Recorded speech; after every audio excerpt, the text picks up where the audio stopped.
நைட்ல ரூம்ல போய் என்ன பண்ணன்னு நினைச்சீங்க? கொஞ்சம் பழமொழி புதுமொழி புக்கு எல்லாம் ரெஃபர் பண்ணி பக்கம் பக்கமா டைலாக் ரெடி பண்ணி நைட்டே ஸ்ரீக்கு வாட்ஸ்அப்பில் அனுப்பி அவங்கள தயார் பண்ணி தேனு அக்காவையும் ஸ்ரீ மூலமா அவங்க வீட்டுக்கு போன உடனே கரெக்ட் பண்ணி அப்பப்பா இவங்க பஞ்சாயத்தை முடிக்கிறதுக்குள்ள எனக்கு நாக்கு தள்ளி போச்சு. கார்த்திக் அழுத்து கொள்ள சந்தோஷம், டே என்ன இருந்தாலும் எனக்கு என்னமோ பயமா இருக்கு வர்த்தினி வாழ்க்கையை நினைச்சாலே என்று தன் வருத்த குரலில் அறிவிக்க, கார்த்திக்கோ இல்ல சந்தோஷ், எனக்கு ஹரி மேல வர்த்தினி மேல அதை விட அவங்க காதல் மேல ரொம்ப ரொம்ப நம்பிக்கை இருக்கு. நீ வேணா பார்த்துக்கிட்டே இரு நம்ம வர்த்தினி கல்யாண வாழ்க்கை எவ்வளவு சந்தோஷமா மாறப்போகுதுன்னு கார்த்திக் தன் உணர்ச்சி நிறைந்த குரலில் சொல்ல, தீபன் நீ சொல்றது நடந்தா நல்லாதான் இருக்கும் என முணங்க, கார்த்திக் நடக்கும் நடந்தே தீரும் என்றான் மிகுந்த நம்பிக்கை நிறைந்த குரலில். அதோடு அந்த பேச்சு வார்த்தைக்கு முற்றுப்புள்ளி வைக்க மற்ற அனைவர்களும் மனதிற்குள் நடக்க வேண்டும் இறைவனே என பிரார்த்தித்துக் கொண்டனர். தீபனை சுற்றி நண்பர்கள் கூட்டம் அவனை ஆத்திரத்தோடு முறைத்தபடி அமர்ந்திருந்தது. தீபனின் கன்னத்தில் சற்று முன் நாதன் அறைந்ததின் அடையாளமாய் அவனின் 5 விரல்கள் பதிந்திருந்தன. அவர்கள் அனைவரும் வர்த்தினியின் வீட்டில் குழுமியிருந்தனர். தீபன் முகம் சோகத்தில் இருந்தது. அவன் யாரையும் பார்க்காமல் எதிரில் இருந்த சுவரை வெறித்து கொண்டிருக்க வர்த்தினியின் பொறுமை காற்றில் பறந்தது. வாயை திறந்து சொல்லு தீப், ஏன் ஏன் மெடிக்கல் ஷாப்ல பூச்சி மருந்து வாங்கின?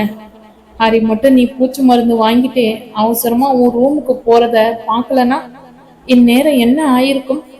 வாயை திற, உனக்கு அப்படி என்னதான் பிரச்சனை? பேசு தீப், நீ பேசினாதானே எங்களுக்கு என்ன பிரச்சனைன்னு தெரியும். வர்த்தினி தன்னால் முடிந்த அளவிற்கு அவனிடம் மன்றாடி பார்த்தும் தீபன் வாயை திறக்கவில்லை. அவன் அமைதியாய் இருக்க இருக்க அனைவரின் கோபமும் பன்மடங்காக எகிர தொடங்கியது.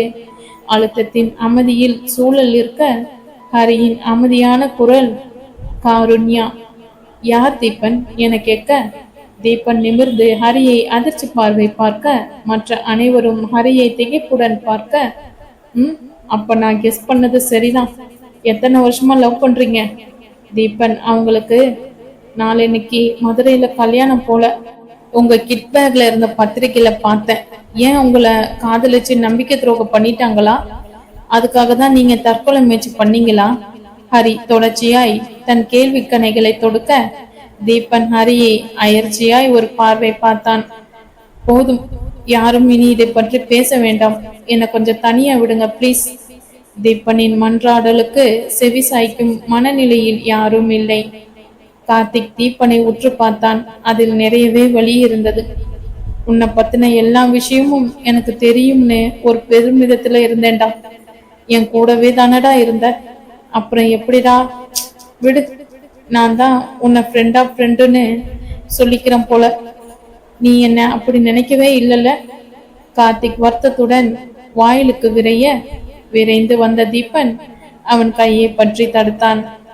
கார்த்திக் அவனை ஒரு அந்நிய பார்வை பார்க்க, தீபன் வேண்டாம் கார்த்திக், என்ன அப்படி யாரோ மாதிரி பார்க்காதடா. நான் ஏன் சொல்லலைன்னா என் காதலால உங்களுக்கு எல்லாம் எந்த பிரச்சனையும் வந்துடக்கூடாதுன்னு தான் பயந்துட்டேன்டா. அதான் சொல்லல. எப்ப நீ நான் உன்னை ஃப்ரெண்டா நினைக்கலன்னு ஃபீல் பண்ணிட்டியோ, இனி உன்கிட்ட இல்லை, இனி உங்க எல்லார்கிட்டையும் மறைக்க எனக்கு ஒன்றும் இல்லை. நான் இப்போ எல்லா உண்மையும் சொல்றேன். ஆனா நீங்க அதுக்கு முன்னாடி ஒரு சத்தியம் செய்யணும். நம்ம ஃப்ரெண்ட்ஷிப்பு மேல எந்த காரணத்தை முன்னிட்டும் என் காதல் விஷயத்துல நீங்க தலையிடக்கூடாது. சத்தியம் பண்ணுங்க, நான் உண்மையை சொல்றேன். தீபன் தன் கைகளை நீட்டி நிற்க கார்த்திகை தொடர்ந்து மற்ற நால்வரும் சத்தியம் செய்ய தீபன் தன் வலி நிறைந்த குரலில் தன் காதல் கதையை சொல்ல தொடங்கினான். ஆனாலும் அவன் கண்கள் தன் காதலை எண்ணி பெருமிதத்தில் மின்னின. அவங்க பேர் காருண்யா. பேரை போல ரொம்ப சாந்தமானவங்க. காலேஜ் டேஸ்ல இருந்தே தெரியும். இருந்தாலும் அளவுக்கு அதிகமா பழக்கம் இல்லை. காலேஜ் ஃபைனல் இயர் படிக்கும்போது அவங்க அப்பாவுக்கு உடம்பு சரியில்லைன்னு ஹாஸ்பிட்டல் சேர்த்திருந்தாங்க. வழக்கம் போல நான் அவங்களுக்கு அங்கு உதவி செய்ய போனேன்.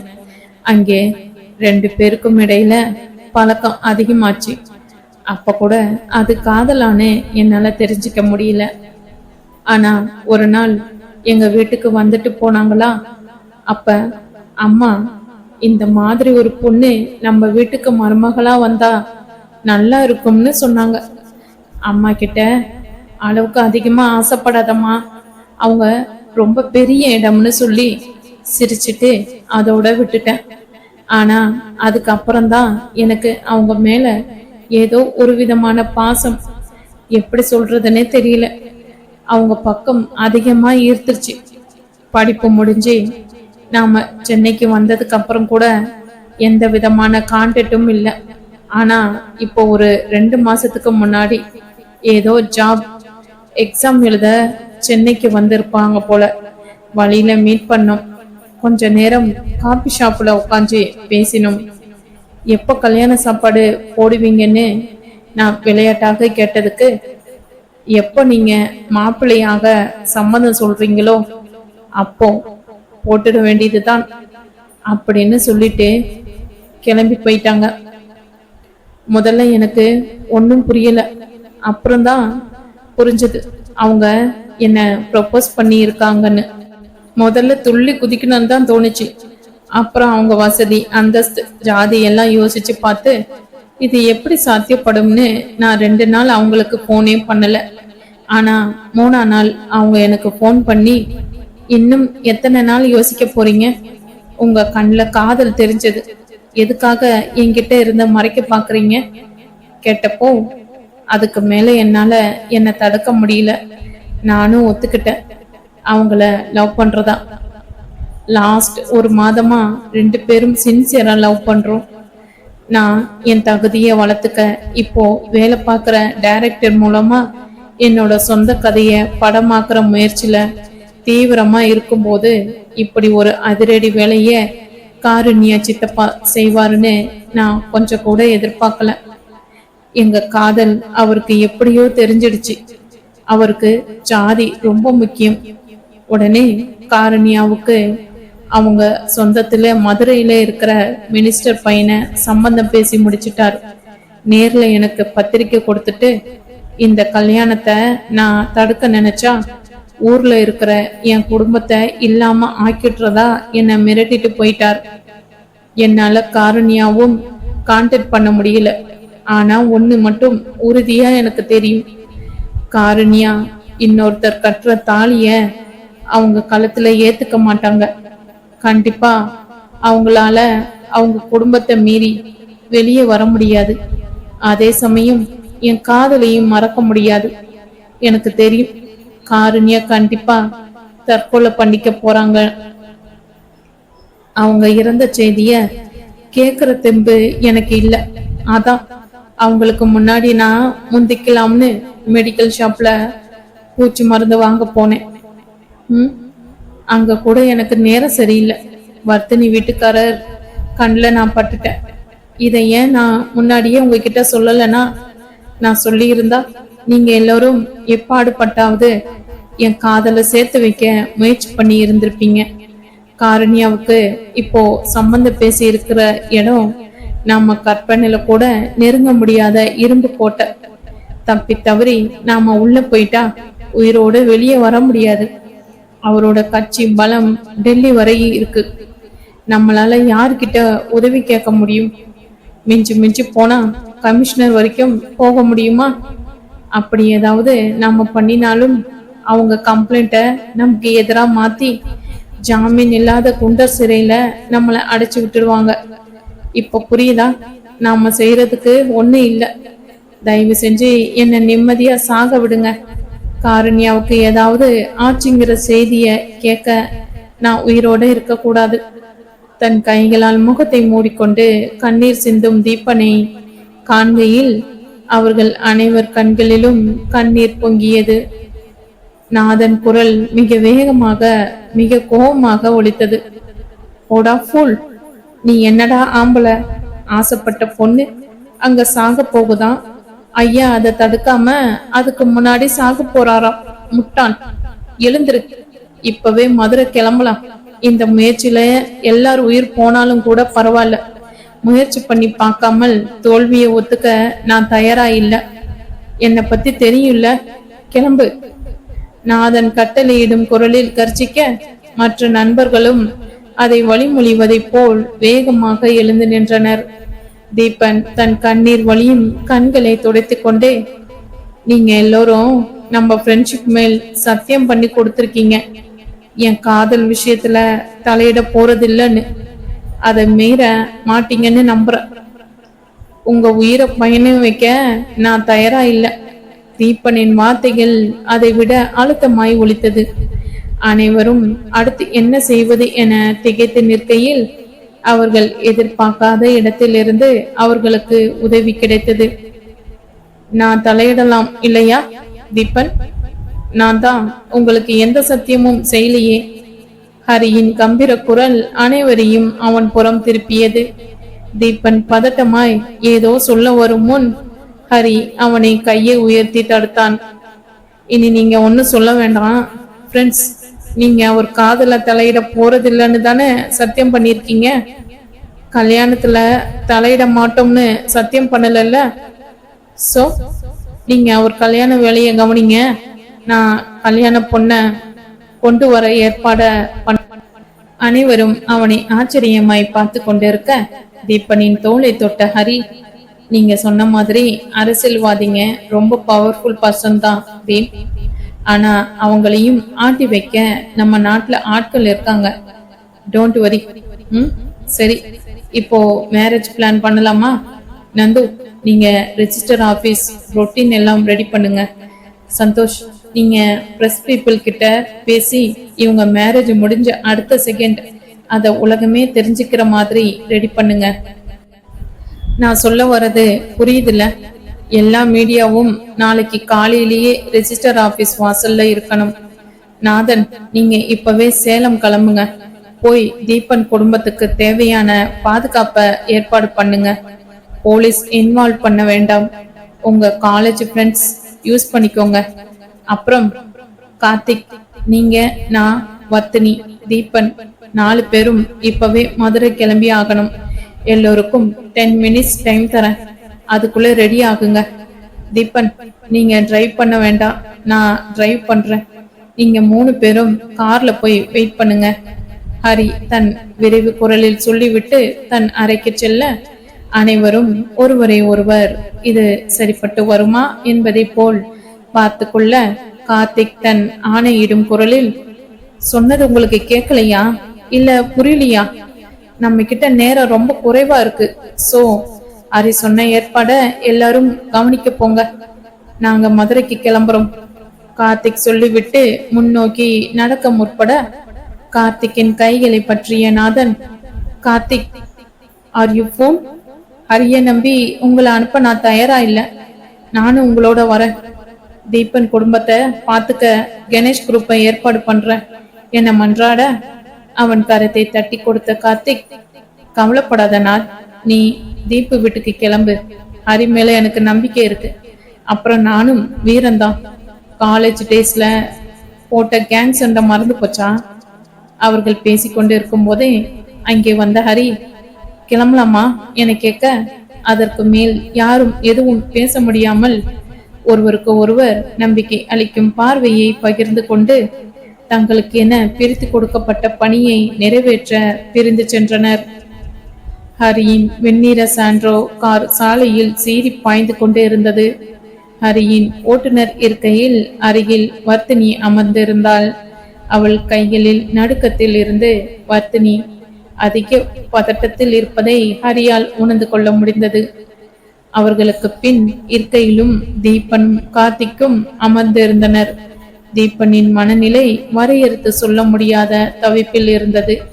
கார்த்திக் வழக்கமான எது வந்தாலும் எதிர்கொள்ளும் மனநிலையில் தன் மனநிலையில் அமைதி இருந்தான். ஹரி வர்த்தினியின் கரங்களை தன் கரங்களுக்குள் எடுத்துக்கொண்டு, பயம் வேண்டாம் என்பதை போல் சற்றே அழுத்தி கொடுத்தான். வர்த்தினி ஹரியை பார்த்து லேசாக புன்னகைத்தாள். ஹரியும் பதிலுக்கு முறுவலித்துவிட்டு சாலையில் கவனமானான்.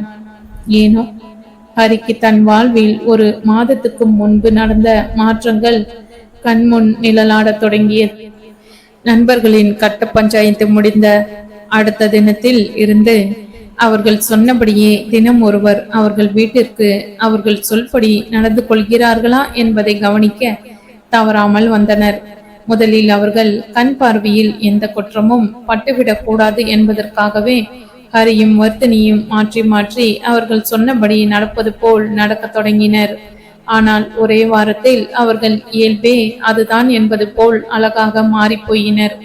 வர்த்தினிக்கு எப்படியோ, ஹரிக்கு ஒரே வாரத்தில் அவன் வாழ்வே வானவில் நிறம் கொண்டு வண்ணமயமானதாக மாறியதைப் போல் அவன் உணரத் தொடங்கினான். வர்த்தினியிடம் கரம் கோர்த்து கொண்டு பூங்காவில் காலை நேரத்தில் நடைபயிற்சி தொடங்கும் போதே அந்த நாளின் இனிமை கூடிவிட்டதாக ஹரிக்கு தோன்றும். சமையல் மேடையில் அமர்ந்து கொண்டு அவள் போட்டு தரும் காப்பியை குடித்துவிட்டு அவள் அவசர அவசரமாய் சமைப்பதை வேடிக்கை பார்த்து கொண்டே காய் நறுக்கி தருகையில் வெங்காயம் எரிச்சல் வெள்ளெறியாய் குளிர்ந்து போகும் அவனுக்கு.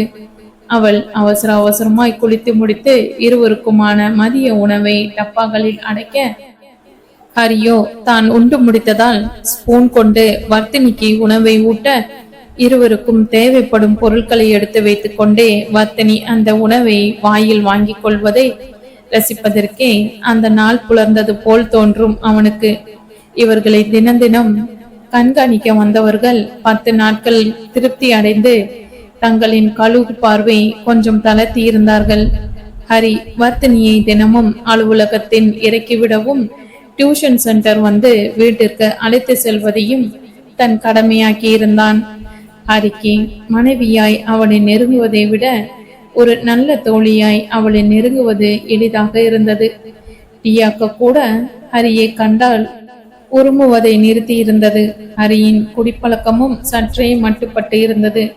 தினம் குடித்து கொண்டு இருந்தவன் அப்பழக்கத்தை வாரம் ஒரு முறை, அதுவும் வர்த்தினி வீட்டில் இல்லாத தருணத்தில் அதை மாற்றிக்கொண்டான். பெரும்பாலும் அவன் குடிப்பதை வர்த்தினி அறியாத வண்ணம் மறைக்க பழகி கொண்டான். அவனை பொறுத்தவரை கொஞ்சமாய் குடிப்பது உடல் நலம், அதைவிட கொஞ்சம் அதிகமாய் குடிப்பது மனநலம். ரொம்ப அதிகப்படி மட்டுமே தவறு. இதுவரை அவன் அந்த கருத்தை மாற்றவில்லை. இனி மாற்றும் எண்ணமும் அவனுக்கு இல்லை. வர்த்தினியின் இயல்பான தொடுகைகள் அவனுக்கு பழகி போயிருந்தது. கூட்டத்தில் நடக்கையில் கரம் கோத்து கொள்வாள். இரவில் இருவரும் சேர்ந்து தொலைக்காட்சியில் நிகழ்ச்சிகள் ரசிக்கையில் அவன் தோள்களை உரசிக்கொண்டு அமர்வாள். சின்ன சின்ன சண்டைகள் கைகளில் அழுந்த கிள்ளுவாள். மகிழ்ச்சியான செய்தி நேர்கையில் கலை பகிர்கையில் அவன் நெற்றியில் தன் நெற்றி கொண்டு மென்மையாய் மோதுவாள். ஆனால் இரவில் உறங்க செல்வதற்கு முன் அவன் முகம் பார்க்க தயங்கிக் கொண்டே குட் நைட் என்று அவன் முகம் பார்க்காமல் சொல்லிவிட்டு தன் அறையில் சென்று முடங்கிக் கொள்வாள். ஹரிக்கு அவளின் முகத்தில் அந்த நேரத்தில் மின்னும் குற்ற உணர்ச்சி வியப்பூட்டினாலும் அதை பற்றி எல்லாம் கண்டு கொள்ளாமல் உற்சாகமாய் அவளுக்கு இரவு வணக்கத்தை திருப்பி சொல்லிவிட்டு அதே மனநிலையோடு தன் அறைக்கு சென்று நிம்மதியாய் உறங்க கொள்வான். ஹரியை பொறுத்தவரை அவன் எல்லா விதத்திலும் திருப்தியான இல்வாக்கையில் இருந்தான். வர்த்தினியின் அருகாமை, அன்பான புன்னகையும் நேச சமையலும் உரும்பு சண்டைகளும் அவன் உதட்டில் எப்பொழுதும் இளம் ஒருவளை மலர வைத்துக் கொண்டே இருந்தது. ஹரிக்கு இதை தாண்டி தங்கள் உறவை மேலே எடுத்துச் செல்ல வேண்டும் என்ற எண்ணமே தோன்றவில்லை. ஒரு காலத்தில் வெறும் காமம் தேடுதலில் களைப்புற்ற நாட்களை எண்ணி அவனுக்கே வேடிக்கையாயிருந்தது. வர்த்தினியின் சின்ன புன்னகை அவனுள் நிறைக்கும் உற்சாகத்தை, மகிழ்ச்சியை, நிறைவை 1000 அந்தப்புற அழகிகள் சேர்ந்தாலும் அவனுக்கு தர இயலாது என்பதை ஹரி நன்றாக உணர்ந்து கொண்டான். மீண்டும் அவனுக்குள் அந்த சந்தேகம் முகிழ்ந்தது. ஒருவேளை உண்மை காதல் இப்படிதான் இருக்குமோ? அவன் சிந்தனையை எதிரே வந்து கொண்டு இருந்த லாரியின் ஹாரன் ஒலி கலைக்க ஹரி தன் சிந்தனையில் இருந்து விடுபட்டு வர்த்தினியை திரும்பி பார்த்தான். காரின் இருக்கையில் தலை சாய்த்து கண்களை மூடிக்கொண்டு இருந்தாள். ஆனால் இமைகளின் மேல் ஓடிக்கொண்டு இருந்த கருவிழி அவள் உறங்கவில்லை என்பதை பறைசாற்றி கொண்டு இருந்தது. பின்பக்கம் திரும்பி பார்த்தான். கார்த்திக், தீபன் இருப்பரும் அதே மனநிலையில் இருந்தனர். இன்னும் 1 மணி நேரம் மதுரையை அடைந்து விடலாம் எனும்போது ஹரி தன் செல்போன் மூலம் தனக்கு தெரிந்த பல நண்பர்களை தொடர்பு கொண்டான். அவர்களுடன் பேசி முடித்தவுடன் ஹரியின் இதழில் ஒரு வெற்று புன்னகை வந்து அமர்ந்து கொண்டது. கிரீச் என்ற வண்டியின் பிரேக் சத்தத்தில் காரில் இருந்த அனைவரும் கண் விழித்து பார்த்தனர். சுற்றிலும் இருள் சூழ்ந்து இருந்தது. அவர்களின் காரின் ஹெட்லைட் வெளிச்சம் மட்டுமே அந்த இடத்தை கொஞ்சம் பிரகாசமாக்கி கொண்டிருந்தது. தீபன், கார்த்திக், வர்த்தினி மூவரும் காரில் இருந்து இறங்கினர். ஏற்கனவே ஹரி காரில் இருந்து இறங்கி கீழே நின்று கொண்டிருந்தான். சற்று தொலைவில் ஒரு ஆமணி வண்டி தன் ஹெட்லைட்டின் வெளிச்சத்தில் தெரிந்தது. இங்கேயே வண்டியை பார்க் பண்ணிருக்கீங்க ஹரி என்று கார்த்திக் கேட்டுக்கொண்டு இருக்கையிலே தூரத்தில் இருந்த ஆமணி அவர்களை சமீபித்து விட்டது. அந்த வண்டியில் இருந்து கரடு முரடான 10 பேர் கொண்ட கும்பல் இறங்கி இவர்களை நோக்கி முன்னேறி வந்தது. கார்த்திக் உடனடியாக முன்னால் நின்று கொண்ட இருந்த வர்த்தினியை பின்னுக்கு இழுத்து அவளை தன் முதிர்க்கு பின் மறைத்து தான் முன்னால் நின்றான். ஹரி அதை கவனித்தாலும் ஏதும் சொல்லாமல் வருபவர்களை கவனித்துக் கொண்டு இருந்தான். அந்த கூட்டம் அவர்களை நெருங்கியதும் முன்னாள் தலைவன் போல இருந்தவன், வாங்க ஹரி தம்பி, எப்படி இருக்கீங்க? ஊர்ல நம்ம பாண்டி மாப்பிள்ளை எப்படி இருக்காப்ல? பின்னாடி நிக்கிறது யாரு? நம்ம தங்கச்சியா? வணக்கம்மா. கல்யாணம் முடிஞ்சு கையோட அப்பத்தான் உங்களை விருந்துக்கு கூப்பிட்டுச்சா? இல்லையா? இந்த வர அத வரன்னு போக்கு காமிச்சுக்கிட்டே இருந்துட்டீங்க. சரி, இப்ப இதுல யாரு புது மாப்பிள்ள ஆக போற தம்பி என அவர் நிறுத்தவும் ஹரியை தவிர மற்ற மூவரும் குழப்பத்தின் உச்சிக்கே சென்றனர். கார்த்திக்கின் தன் குரலில் கோபத்தை கூட்டி, ஹரி, யார் இவங்க? எல்லாம் பார்க்க ரவுடிஸ் மாதிரி இருக்காங்க. இப்ப எதுக்கு இவங்களை இங்க வர சொன்னீங்க என ஆங்கிலத்தில் வினவ, ஹரி அவன் கேள்விக்கு பதில் அளிக்கும் முன்பே இதுவரை தூய தமிழில் பேசி கொண்டிருந்தவர், also a normal human being young man என ஆச்சரியமான ஆங்கிலத்தில் விடையளிக்க, கார்த்திக் மட்டும் இல்லாமல் மற்ற இருவரும் அவரை வியப்புடன் ஏறிட, ஒரு மனுஷன் வெளித்தோற்றத்தை வச்சு அவன் நல்லவன் இவன் கெட்டவன் அப்படின்னு கணக்கு போடக்கூடாது தம்பி. நீங்க சொன்ன மாதிரி நாங்க ரவுடிங்க தான். ஆனா யாருக்கும் கெடுதல் பண்ணி அதுல பொழப்பு நடத்துற ஈன பயலுங்க இல்ல. மற்றவங்களுக்கு யாராவது கெடுதல் பண்ணா அதை தண்டி கேட்கிற தைரியம் இருக்கிற ஆம்பளைங்க. நீங்களே சொல்ற மாதிரி இந்த ஊர் உலகம் எங்களை ரவுடின்னு தான் கூப்பிடுது. அதை பத்தி யார் கவலைப்படுறா? நடப்பாத வியாபாரி கிட்ட மாமல் கேக்குறான், நீங்க பாக்குறீங்க, என்ன செய்வீங்க? நமக்கு என்னன்னு ஒதுங்கி போவீங்க. நான் அப்படி இல்லை, அவனை 2 திருப்புவேன். சரி, என் கதையை விடுங்க. என் பேர் செம்மக்கல் ரவி. தம்பி ஏதோ பொண்ணை தூக்க உதவி வேணும்னு போன் பண்ணாப்ல, அதான் என் சகாக்களை கூட்டிக்கிட்டு வந்தேன். இப்போ அதை பத்தி மட்டும் பேசுவோம் என முடித்தவர் ஹரியை தனியாக அழைத்து செல்ல இருவரும் சேர்ந்து விவாதத்தில் ஈடுபட்டு இருக்க, இங்கே கார்த்திக் வியப்புடன் தீபனின் காதில் முணுமுணுத்து கொண்டு இருந்தான். தீப், சிம்மக்கல் ரவி கேள்விப்பட்டிருக்கியா? மதுரையில பெரிய ரவுடி, அரசியல்வாதிகளே இவர்கிட்ட மோத பயப்படுவாங்கன்னு கேள்விப்பட்டிருக்கேன். ஆனா இவருக்கு மக்கள் ஆதரவு அதிகம்னு பத்திரிகையில படிச்சிருக்கேன். இவர் கூட வர்த்தனி வீட்டுக்காரர் எப்படி பழக்கம் ஆகியிருப்பார். நாம அவரை வெறும் குடிகாரன்னு மட்டும்தானடா நினைச்சோம். எனக்கு ஏன் பயமா இருக்கு. இவ்வளவு பெரிய ரவுடியோட எல்லாம் எதுக்கு கான்டாக்ட் வச்சிருக்கார்? கார்த்திகை விட தீபனின் குரலில் இருந்து இப்பொழுது பீதி நிரம்பி வழிந்தது. கார்த்திக், இந்த ரவியாவது பரவாயில்ல, அவரு பாண்டின்னு விசாரிச்சாரே, அது யாருன்னு புரியுதா? பழக்கடை பாண்டி. இப்போதைக்கு மெட்ராஸ் ஆட்டி வச்சுக்கிட்டு இருக்கிற டான். போன வாரம் பேப்பர்ல கூட அவனை பத்தின கவர் ஸ்டோரி போட்டு இருந்தாங்க, படிச்சியா? ஐயோ, இவர் எப்படிடா இவங்க கூட எல்லாம் பழக்க வச்சிருக்கார்? தீபனின் குரல் தந்தி அடிக்க இவர்களை இடைமறித்த வர்த்தினி, டே டே, ஏண்டா என் ஹஸ்பண்ட ஒசமா பின் லேடன் கூட தொடர்பு வச்சிருக்கிற தீவிரவாதி அளவுக்கு ஒப்பிட்டு பேசுறீங்க? அவருக்கு ஏதோ எப்படியோ பழக்கம் ஆகியிருக்கும். இப்போ தீப்ல அவரை சிரமிக்கணும் இல்லையா? அதான் ஹெல்ப் கேட்டு இருப்பார். கொஞ்ச நேரம் 2 பேரும் வாயை மூடுங்க. நீங்க பேசுற பேச்சுல அவங்க ஹெல்ப் பண்ணாம மாட்டேன்னு ஓடிட போறாங்க. வர்த்தினியின் பேச்சில் கார்த்திக் சற்றே தெம்படைந்தான்.